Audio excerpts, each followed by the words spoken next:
Hey everybody, this is Pastor Steve, And I'm Pastor Paul. and we're glad you continue to join us as we go through our Believe series. And this week we're taking a look at compassion. And what would be really compassionate, I think, is if Paul shared his donut with me. But I don't know if that's going to happen. Well, they always have such great food at all these small groups. I'm Exactly. like, man, I'm just That's hungry. true. You guys make me hungry. If there's nothing else, you want to go to a small group because of the food. The food's Yeah. good. So, but as we're talking about compassion, we're looking at Scripture. It really kind of bounces off of what we were talking about last week about what it means to be human, and that God has put humanity in a special and unique place, and especially as He calls us to be compassionate to people that we have no idea who maybe they are. And one of the things that we're talking about compassion in our congregation having done is Operation Christmas Child, and that's why we're kind of sitting over here. These are going to kids that we have no idea who they are, where they're from, what their situation is, and yet out of compassion, we've put together these gifts. And the question is, why is that a Christian thing? Yeah. I think we're a little irresponsible if we're eating our own donuts, living in our nice homes, having our nice cars, and all the great things that God has given us without recognizing that God has given these things to us. God has shown us this great compassion.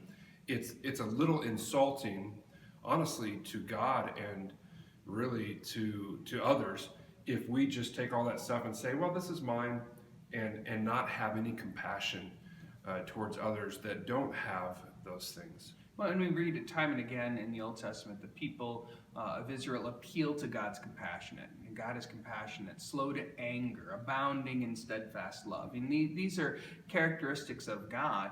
And if as humans we've been given the breath of life and been created in the image of God, then compassion should be one of those things that just comes along with it as well.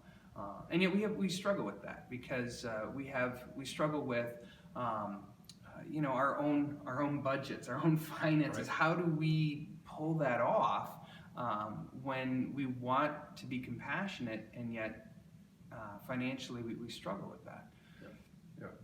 Yeah, and I think we in our sinful human nature, we like to determine who deserves our compassion. And if you put the word deserve and compassion in the same sentence, it's no longer compassion. And I think there are a lot of parables that Jesus tells, and there's a lot of stories, obviously, in the Old Testament that you read, and you'll read about this week, that show what really true compassion is. And I think of one parable that you're going to read about, the parable of the Good Samaritan. I mean, so many things in our society have been based on the Good Samaritan. There is actually the Good Samaritan Foundation. You have things like this, but the essence of that story is compassion, is the idea that somebody would do something for somebody else without expecting anything in return, simply out of the goodness of their heart. Especially even in that situation where there's a built-up cultural animosity even between the two cultures there, that the Samaritan who was looked down upon would overcome that cultural expectation and do that compassion. Because I think it goes, maybe in another parable that Jesus tells with the parable of the unmerciful servant who comes before the king and has this huge debt forgiven and then turns around and can't be compassionate with someone who has a lesser debt with him. And the king is infuriated because he showed great compassion to the one, and that in turn that person couldn't turn around and give compassion to another.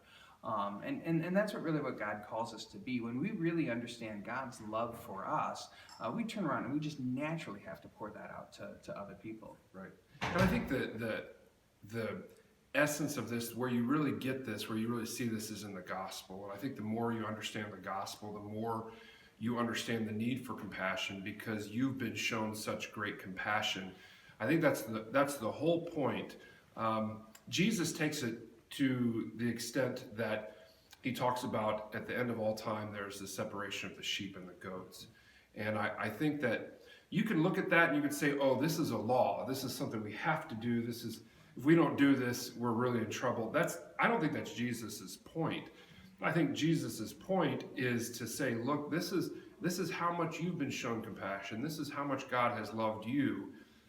Can you possibly take that love and that compassion and show it to somebody else, because at the end of all time, I'm going to tell you how that has affected not only that person, but all of eternity. And you'll read about Naomi and Boaz and Ruth and all of that, affecting generations. That's where King David comes from. That's where Jesus comes from. And so we just don't know, and I think that's Jesus's point of the sheep and the goats. We don't know who we are affecting and how we're affecting the world with our compassion. And then when you read in James, some people think James is putting this law of love upon people. And really what I see it is faith and works working together. When you have and understand that love of God, it just comes out in a compassionate way. And so when we're looking at our budgets, when we're looking at those kinds of things, we realize that these are important things. And you mentioned before that the church has done more compassionate things than any other organization in history. And it's just a natural outpouring. So as we're kind of coming through, as you're looking at your own budgets and things like that, because of God's love for you, it's going to be an important thing. It's going to be one of those things that you prioritize above maybe, maybe you give up a Starbucks latte every week or something so that you can do these compassionate things. We sacrifice a little so that someone else can have a present far away. And then that's really what kind of, to me, compassion is. It's just reflecting that love that God has first given us.